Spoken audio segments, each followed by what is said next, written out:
folks, it says I'm live, so I'm so happy that you're all here. It's so good to see there are people in chat. I'm super am I super excited about this? I'm a little nervous.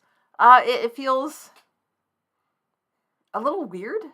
I don't feel like I've been doing this for 2 years, but apparently that's the case. And I really didn't know if anybody would want to celebrate this with me, but I decided that whether anybody showed up or not, I was going to do the live stream. I think it's important to celebrate things for yourself, and to regardless of meeting anybody else's standards or benchmarks or whatever. Earlier this year, I was looking over, I was trying to decide how to categorize some of the new videos that I was, working on. So I was looking over just sort of my first channel page and the playlist that I have structured there, set up there, and how it's structured. And I was like, I like these videos. I like what I've created, and I'm proud of it. And I don't necessarily expect anybody else to be proud of it or impressed by it or anything like that, but just to say, I did something that goes just beyond the basic standards that I would expect for myself. I did something that I think is good, that I am glad that I did. That's really, it's a nice feeling. And I'm certainly not the sort of person to just rest on my laurels, because that gets boring. But at the same time, because I'm not the sort of person to do that, thank you guys. It's easy for me to get caught up in what I'm working on or what I'm doing next, and not really to take any sort of time to appreciate what I've already done. I just kind of move past it. And I don't want to do that to past me. I want to take some time and be like, yes, I did that thing. And it deserves pride. So, hopefully I'm not seeing in the chat that, you don't hear me. And I did do a sound check. So, I don't have peaks and valleys. I have wiggles. So it says I have audio input, and I don't have complaints in the chat, so I guess that's okay.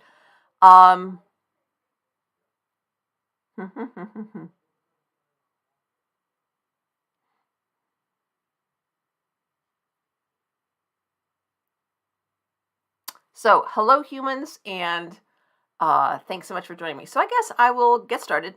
The first thing I want to do is, since you're here, let you know how you can enter for my little Chattanooga swag bag.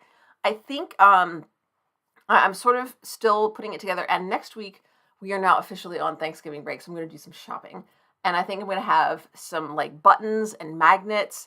I think I want to feature the Choo Choo and Sea Rock City. I might look around downtown and see what else I can come up with. I'm also going to look around Rossville, since that's actually where I'm from. And I may poke around and see if I can get any stuff like school center stuff, like something with a little Rambler car on it, or maybe a photo of the car. I might have to wait on that. I'll poke through and see what I can get as far as images, because I have a couple of ideas that are literally just coming to me now. So and then of course maybe some Coca-Cola swag, because Coca-Cola is I think the first bottling plant that Coke had was in Chattanooga, as well as moon pies. Chattanooga is the home of moon pies. So, so in order to get the local swag, what I will need you to do is obviously be active in the chat, which you are. I need you to be a public subscriber of the channel so that I can find you, and then leave me a comment in one of my other videos, because you can't comment on this one yet, but leave a comment on one of my other videos with the email address that you want me to use to contact you if you win. And then whether you win or not, I will not publish any of those comments. That's just a way for you to contact me privately, because YouTube does not have if we're followers on Twitter or something, actually, I'm a little bit worried about saying having it go through there, because that would be. I want to check one spot. So yeah, leave a comment on one of my other YouTube videos. Just say, hey, I'm entering for the swag, and put your email in there, and then I will use an online random number generator depending on how many people enter, and I will send somebody swag.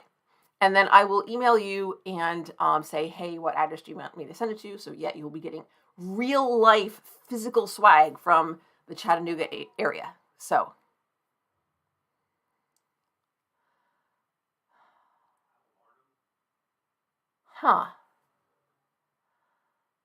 Radical bacon? I don't know. I might have to push back on that one. That seems athematic for that particular property, let's say. But Scott, you may be late, but that's okay. I was on time, and you made it. I haven't really figured out. I mean, there's that delay, so it always throws me off a little bit. So yeah, let's take a look at this. So I guess the first thing I want to do is talk about sort of how it all began. So it was during the pandemic, and some of you have heard the story before, but when schools opened back up after having been like completely closed, the next fall when schools opened up, we were in what we called hybrid mode, which was all students were divided alphabetically. So like the first half of the alphabet came on Monday and Tuesday, and then Wednesday the school was closed, and the janitors deep cleaned it. Everything was disinfected. I think we had longer breaks between classes, and everybody had to pick up their stuff at the end of the period, and then we would spray down all of the desks with a disinfectant that was supposed to stay on there for like 5 minutes. And so students went to their next class, but nobody put any of their stuff down before the desks dried. We weren't supposed to wipe that off. And then at the end of the day, we used a different disinfectant that you would spray on, leave it for 30 minutes, and then wipe it down again. Or maybe it was 30 seconds and just wipe it off. Anyway, so there was like this whole process. And then the other half of the alphabet would come Thursday and Friday, and again we do the same thing. Students would pick up their stuff. All the desks would be sprayed down. And then in your seating chart, you also had to make sure that students were spaced out as much as possible, and you had to indicate where like five. I think it was 5 feet. If this student is comes down with COVID, who is within 5 feet of them for that class period, and were they here consecutive days, those sorts of things. So it was a lot, and we weren't really all that academically focused, because the focus was on trying to do what we could while being masked and trying to distance, but being physically present in the classrooms. And then of course we're also simultaneously teaching the other half of the class. They're online and they're zooming in. I think we used Google Meet for that. Anyway, so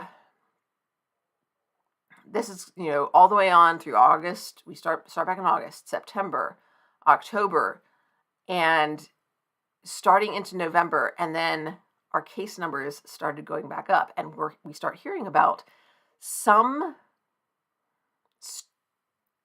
people in the community. Somebody had thrown an enormous Halloween party. And throughout November, our cases started skyrocketing to the extent that the week before Thanksgiving break, school closed completely. And so they're just like, look, if people are sick and, they stay home between this week and Thanksgiving break, hopefully that will help get past the worst of it. Our numbers will start going down again. People will take this more seriously. And, we can get a handle on it for final exams. I think our mandated state tests were waived for that first semester, so we didn't have to worry about state exams for that semester. And then we'll continue and see how things go next semester. And so that the Friday before Thanksgiving, that was when my first video came out. That was when I produced one. probably about grammar. I'm honestly not sure which one it was. I think it was capitalize the letter I. Not all the time, but anytime it refers to yourself, I always gets capitalized. So I was like, please do this. Please do this. Because I feel like I shouldn't have to say that for high school students, but we meet students where they are, and that is where they are. So yeah, I realized that this was something that not only would be useful for students who are quarantined or out sick, that they can catch up on some of these lessons, but sometimes students need to review, and maybe it would help somebody else out as well. And yeah, that was a lot. Um, and so I started off with the lessons, mostly grammar. I feel really confident about that, about how I explain grammar, because I approach it both from just a clarity standpoint as well as thinking about how to use it to express what you mean. Like, what I describe is usually based on dominant, like, academic and professional English. But when we make choices that push against that, those choices assert our individuality and our artistry. And so those can be important choices as well, but it helps to know what the expectations are in the dominant culture so that you can make those choices purposefully. So I try to keep that in mind. And then I sort of, started branching out from grammar into literature. And about just before Christmas, I think, I started talking about books that I love. And then at the beginning of the new year, I started, my book that I love a little bit less was my Pride and Prejudice read through. And that was fun. And I started, going past lessons and just teaching into why I do things the way I do, what I believe about teaching.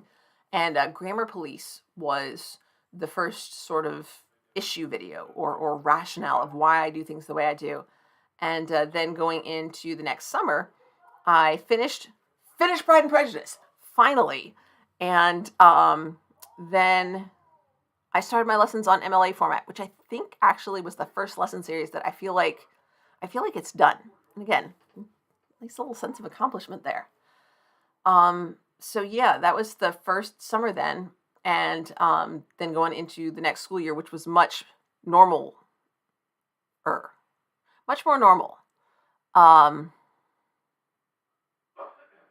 So I'm going to peek back at the chat here before going into the next school year. Kane, I mean, it's questionable. One of the things I try to remember, that I try to live by, is actually from C.S. Lewis. You never know what would have happened. And this is from, I think it's The Voyage of the Dawn Treader. And, Lucy spies on some of her friends. And, she finds out some things about them that disappoint her. And she says, well, what would have happened if I hadn't? And Aslan tells her, what would have happened? Oh, no. No one is ever allowed to know that. And which is interesting.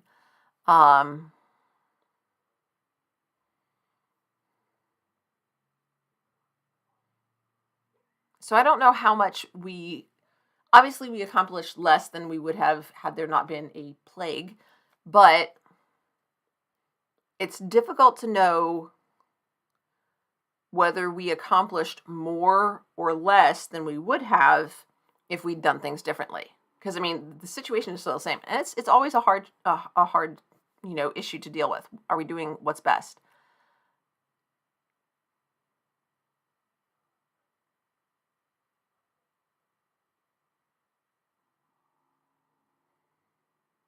Yeah, and Scott, even the ones whose home lives aren't wild. I mean, we had a couple of groups of students. I mean, we didn't have an in-person graduation that year. I mean, the first year when everything closed. I mean, they just had their diplomas mailed to them. And that's huge. They didn't have prom. It was like nothing. And that's just, I mean, they have kind of a trade-off because they're like the COVID year. That was like the big one when COVID hit. The next year, we typically do graduation out at the football field. And so they reduced the number of tickets they could get, and then they spaced everything out more, which we could do because we had a whole football field. And we typically don't use the whole thing. So they just stretched everything out of it. So it was nice that they were able to do that. But yeah, it was a thing. So I found that I really enjoyed it. It made me think about my lessons in a different way. It's not just you have this much time, and it's very, even when you know what you're going to talk about, and you know what the topic is and how basically you want to explain it, it's still when it's live, you're still responding to the audience, the students. And so you kind of test out what they know and you explain it based on that. So you may go into more detail on this, or slow things down and explain it piece by piece, adding examples as you go if they don't seem to be getting it as much. So you kind of adjust it based on how they're responding. Or if they seem glazed over, you stop, you check for understanding, you ask them a few questions, you have them show what they can do, and then maybe they're just sort of being compliant. They already know all this stuff anyway. So in a video, you have no idea who's going to watch it or how it's going to be used by the audience. So it's much more thinking about, okay, what is the most effective way to explain this concept? So it's really interesting. And so that was the year after we came back from COVID. I got my room moved again. I've been in 502, 504, 704, 705, 710, 1, 2, 3, 4, 5, 6, 7. I think this is my 8th or 9th room. I've lost track. So yeah, and then there was the year I was out in the trailer. Yeah, it's been a lot.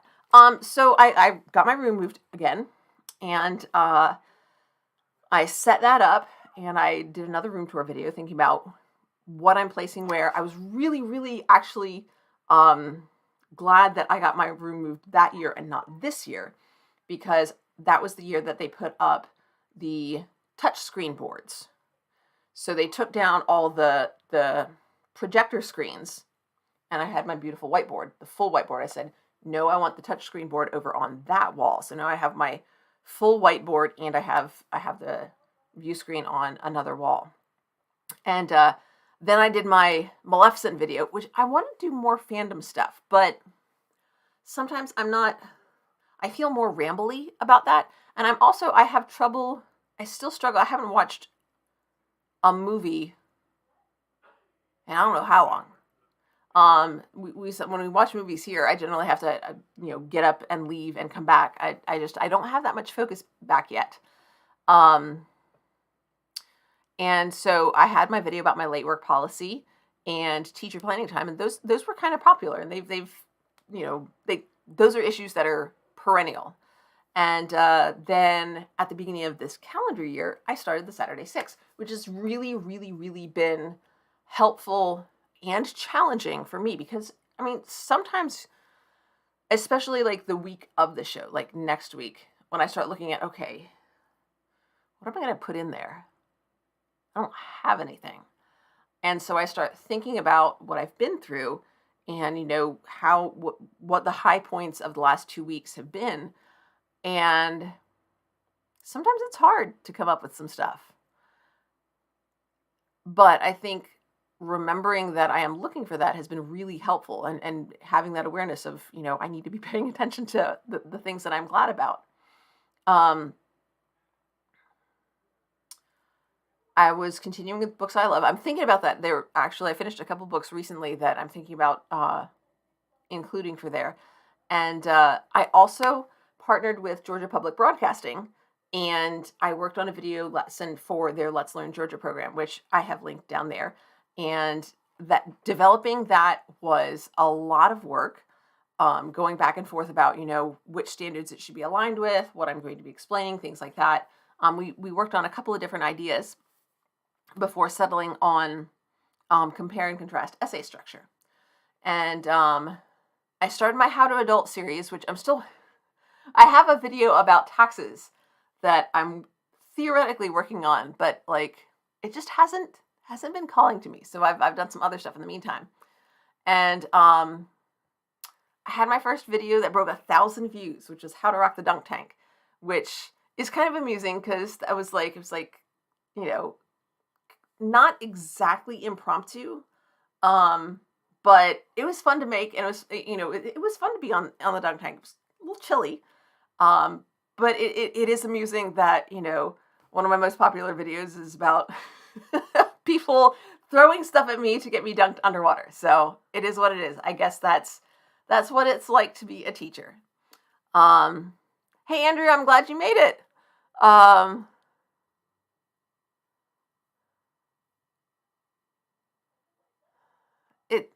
Steve, I know you're not big on attending graduation, but consider yourself fortunate. You don't have to go back and attend it again every single year. And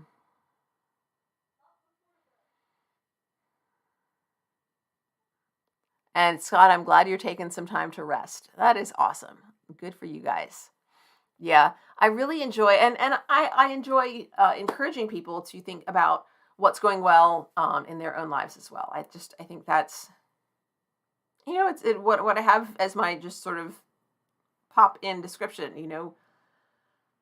We see more of what we're looking for, no matter how much there is, when we're looking for something and we're being, intentional about it, we're gonna see more of what actually is there. And that, honestly, the idea came to me because of disproportionate policing of Black and brown communities, which leads to more arrests, which, I mean, for valid and invalid, but that perpetuates that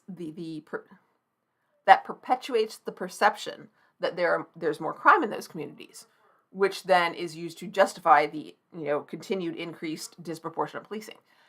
And so I was just like, you can do the same thing in the opposite direction. And I think we need to do that more.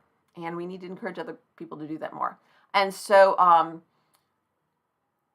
I enjoyed doing the Maleficent video. And so I started actually deliberately making an attempt to get back into fun stuff that I was having trouble with. And I actually started this by watching episodes of The Golden Girls, like in pieces. Like I started off doing 5 or 10 minutes at a time. And then there was a series of, there were some Marvel shorts on Disney Plus, and I started watching those, and some of those were anywhere from 5 minutes, and then they had another series of just independent short movies, which were 8 to 20 minutes. So those were all good ways of just sort of saying, okay, I'm going to watch a story. And then over that summer, the Miss Marvel series came out, and I was able to watch the whole show, and I watched the whole series. I really, really enjoyed it. Had some highs and lows, and overall, I really liked it. And then one day, just sort of out of the blue, I was playing with my hair, and I was like, I can make a video here. So I did, and I made my first short. I'd like to do more with that going forward.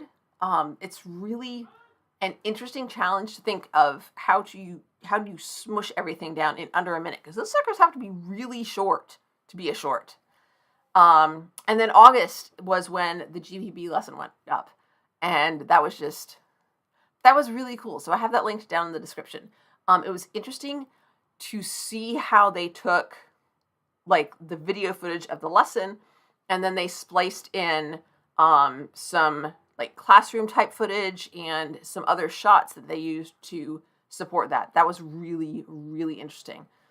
Their production values are way ahead of mine. And then, yeah, we're almost here. So, and this year I went back, focused more on some of my lessons and thinking about teaching. I've done a couple of interviews. I really enjoyed that. The politics that have sort of focused on education. My first interview was with a library worker up here in the town where I live in Rossville. And I did my first live stream interview with Hedrick Nichols. And that was about her book, which I have over here now. This one on my bookshelf now. Finding Your Blind Spots. I'll set it here. I'll put that away, I promise. And recently, I recorded a presentation to a class of prospective teachers about some of the challenges in being a teacher and sort of how I've dealt with them and what my recommendations for them would be as, just starting out. And now it's Thanksgiving break, and I'm thinking about, how I'm going to use my time away from the classroom to, set things up and going into the next semester when I will actually have a class to teach. So yeah, it's been little bits here and there. I feel like I've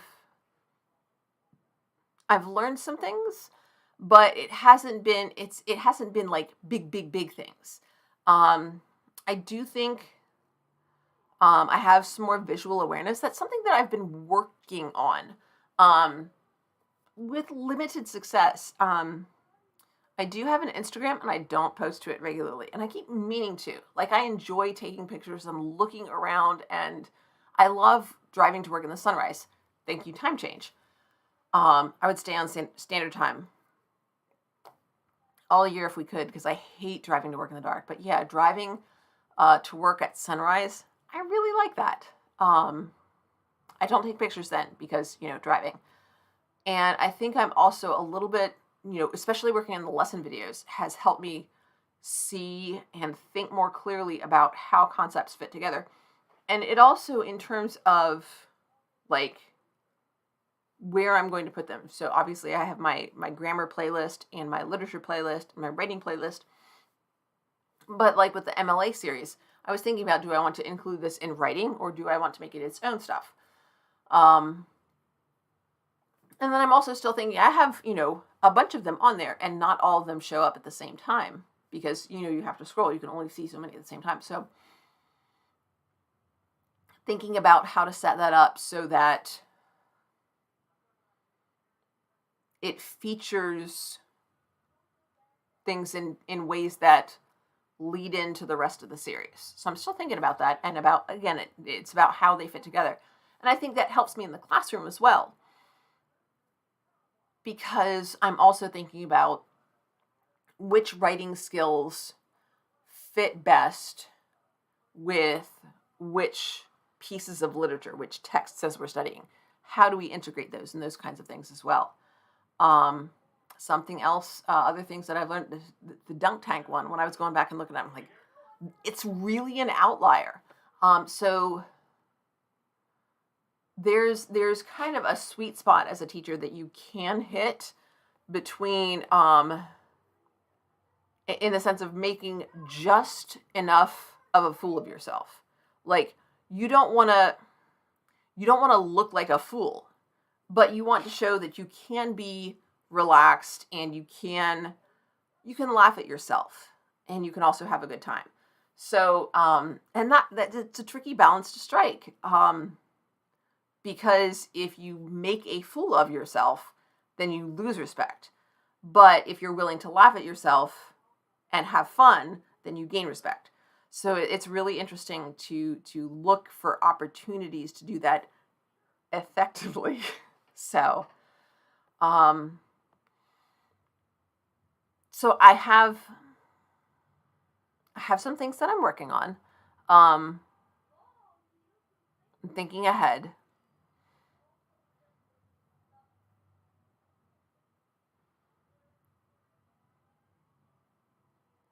Oh, so we're talking about... Aw, Andrew, thank you. That's really, it's, I mean, I guess, I really don't know what I'm doing with reviews. I mean, I've done reviews since, like, I guess high school, for the school newspaper. And it's just, it just doesn't, gosh, I don't want to sound like an ass. It doesn't seem that difficult. I'm just like, okay, here's what I experienced, like, as an audience member. And here's the point in this case, the television show, here's the point where that happened. And this is what I think caused me to respond that way. And so I think as a, as not just a reviewer, I think reviews are an opportunity to not just think about the material, but also about yourself.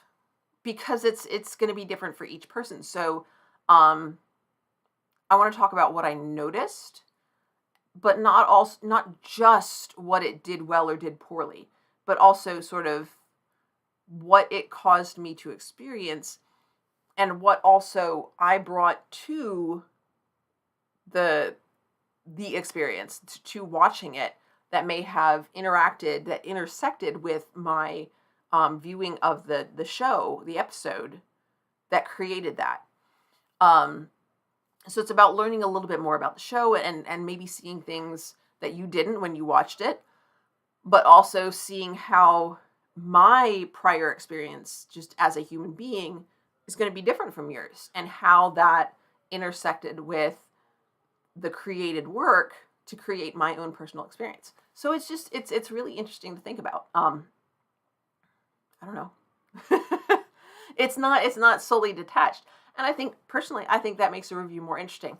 Um it may be less, I guess, useful because not everybody else doesn't have my experience. But like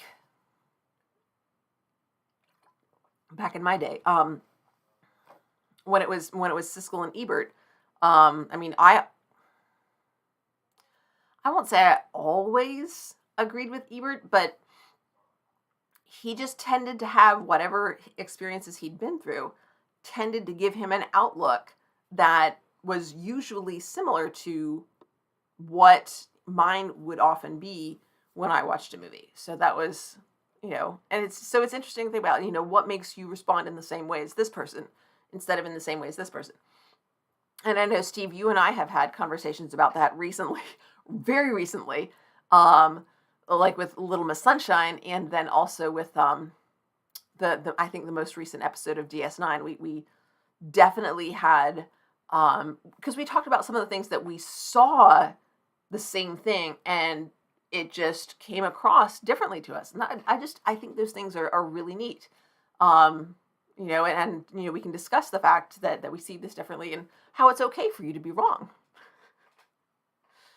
So, yeah. We'll look back here.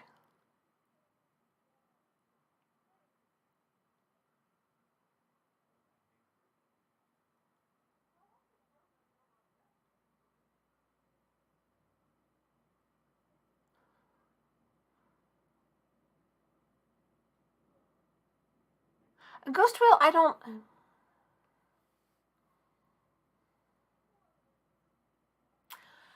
I would say that when it's okay as a teacher to have students laugh at you when it's something that doesn't matter and you invite them to do so. Like, I don't know if any students were laughing at me when I got dunked in the dunk tank, but I would have been okay with it if they had, because, I got dunked in a dunk tank and I came up and I was, soaking wet. But I certainly wouldn't have wanted them to laugh at me because of the way I presented some of my instruction. Would not have been okay with that. So the context definitely matters. Um, and then, again, I was in control of that situation. So I think that also changes the context as well. We're talking about titles. Ooh.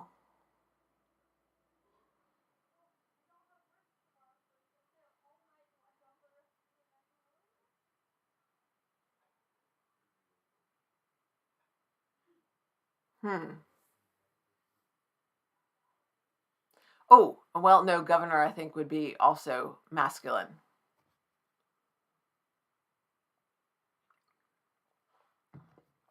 Um, I would suggest Your Grace. I like Your Grace. Um,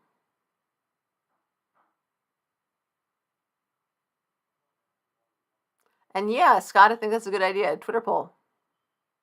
Yeah, Ghost Wheel laughed with.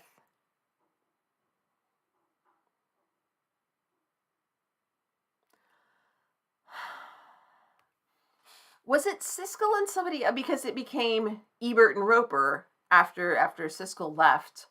Um, and now I guess it's Roper and somebody else now that Ebert's gone. So was it Siskel and somebody else? Was there before Ebert? I don't know. And of the two, but yeah, Roger Ebert was always my guy. No offense to Siskel, no offense to Gene Siskel. Um,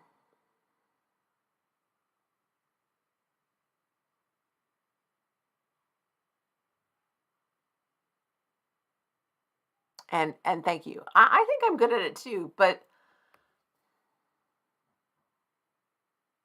I don't know. I guess I've always just been really I'm possibly more self-aware than is healthy. I'm very analytical, and I guess not everybody is. And just I like I'm weird and complicated, and so I definitely put effort into understanding myself because shoot, if I don't, nobody else is gonna have nobody else is gonna have a heck of a chance. So I do wanna sort of start wrapping things up, and I want to finish up by thinking about where do we go? Where do I go from here? Um, I want to integrate more. I want to use Instagram more.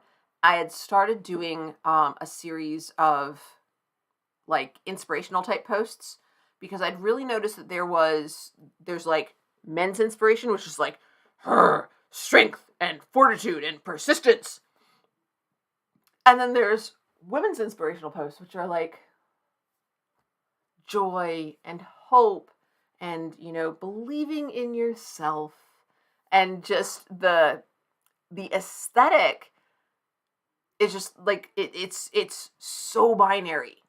And so I started thinking about, I mean, because honestly, men need to believe in themselves too. Men need hope, men need joy, and women certainly need strength and fortitude and perseverance and things like that. Like if you look at there's it doesn't have to be gendered. And so I started sort of playing with font and color and things like that, and pushing back against that, like using like swirly fonts with like olive green and gray and things like that, and using blocky fonts with pastels. So it's really fun to sort of play with that. I really enjoy that. And I think I want to do some shorts that pull on those and integrate those. Um, and then doing the seeing what Georgia Public Broadcasting was able to do with my video, um, by pulling in, so it's not just me blah blah blah blah talking at the camera. I'd like to do more like have B-roll. I don't know. I think that's definitely going to be a challenge, but certainly maybe some more illustration-y type stuff. Um, Maybe see what I can, there are apps that allow you to do animation type stuff. You can like make a little emoji version of yourself and make it do stuff. I don't know. I can play with that some maybe. Um, so yeah, something so that it's not just me talking at the camera all the time. Or I mean, and I might find out that maybe I like me talking at the camera better. So learning opportunity, and then additional opportunities for collaboration. For some of the same reasons, but also like when you're in a conversation with somebody else, what you get back and forth about your ideas. They bring up points you haven't considered. They ask questions about something that you think you explained pretty well, and their question helps you understand, no, actually you need to give more detail here or clarify this point or something like that. And so that definitely it makes your content, your explanation better overall. So I definitely want to look into doing more of those. Plus, it's just fun to have somebody to share ideas with in the process as well. It's kind of like a pre-comment comment, and like a bunch of them throughout the whole video. So I really like those. And one of the things that I started doing with my How to Adulting series was putting titles on the video. And this is like a thing that I guess most people do, and I haven't been doing it, but I want to try to remember to do that. And I say that knowing that I have 2 videos, I think, that are actually slated to go up that don't have titles on the thumbnails. They don't have those on there. So maybe I could do that like sometime, over the weekend. I don't know. But well, I guess here's to at least hopefully one more year. I guess maybe I'll try to do another one of these right before Thanksgiving, and see if I can meet any of those goals, hopefully, and what else I will have learned in the next year. So yeah, don't forget, tomorrow is not a Saturday 6. So maybe tomorrow I can work on those thumbnails. And so I will see you next week on Steve's channel for DS9 again, and then next Saturday on here for the Saturday 6. So don't forget, if you are interested in Chattanooga swag, please make sure that you are a public subscriber and that you have left me a comment with the email address that you want me to contact you with to get your physical mailing address or post office box or wherever I can actually send a care package to you from the Chattanooga area. Thank you so much. Don't forget, you can support my classroom and my channel by going to patreon.com/DanaColeDares and support me there. But as I'm sure all of you know, the best way that you can support me is by leaving lots of inquisitive, clever, brilliant comments, as I am just such a sucker for video comments. So thanks so much. I'm going to pop over and take a look in the chat really quick.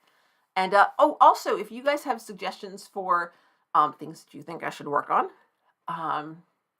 topics to consider for future videos, just let me know here in the stream here for a little bit. And I'll look at those and answer a couple last things and then finish up. So, yes, ever onwards and upwards, to again quote C.S. Lewis. Friday's coming. Scott, Friday is here. Hallelujah. This is just flavored seltzer, by the way. Totally legal. Although I guess it would be legal if it was like alcohol too, because I'm well over 21.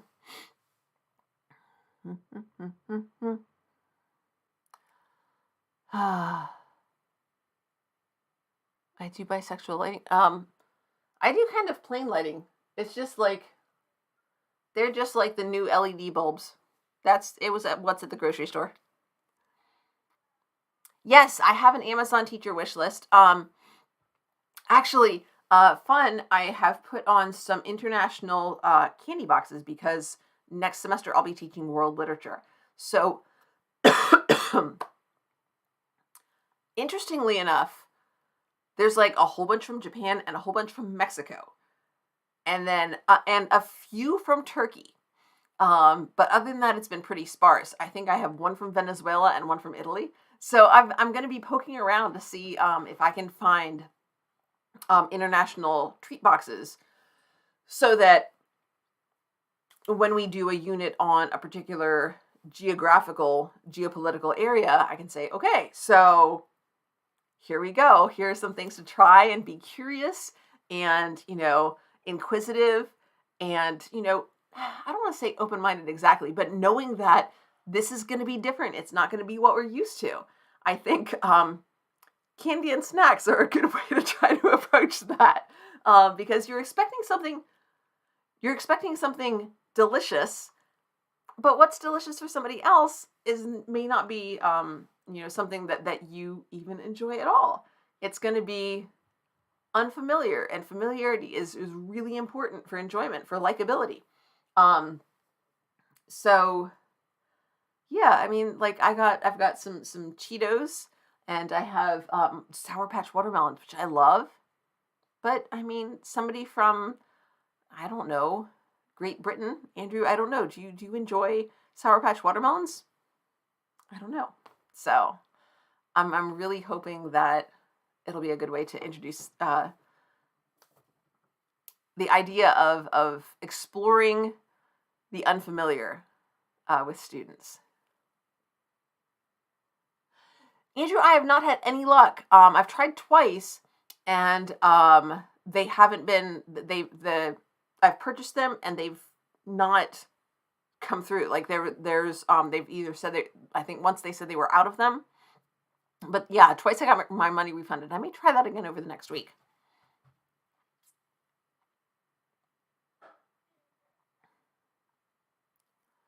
Okay, Scott. So your email address. So I have a box of swag that is going to go out to one lucky winner. So if you will give me your email address, since you've been participating in the chat, thank you so much. In a comment on another video, I won't publish it, but that way I know that yes, you are entering to get the swag box, and then I will email that address, say, hey, what physical address should I send the swag box to? Michael, that's really interesting. And of course, from our generation, the sour candy of choice was Warheads. Although I was never a big fan of them because I'm just not that into hard candies, and it's just like they're just hard candies with either a hot or a sour powder covering on them. The ones that I like, anybody remember Zots? They had like the fizzy. There was a hard candy shell, but then it had like the fizzy powder in the middle.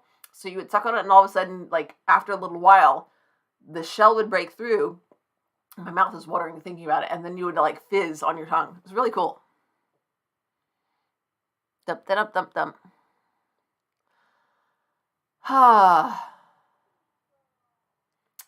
And yeah, thank you all so much.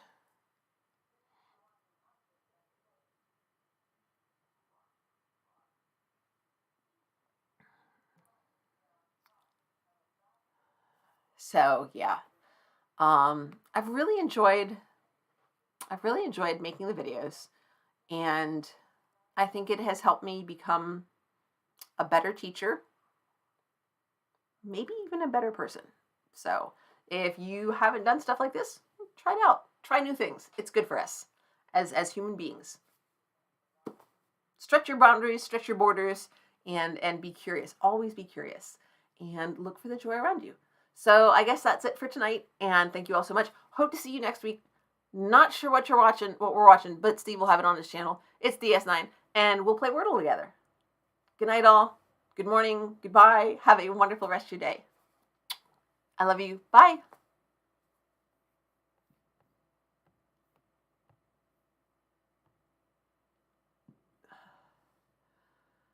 Okay.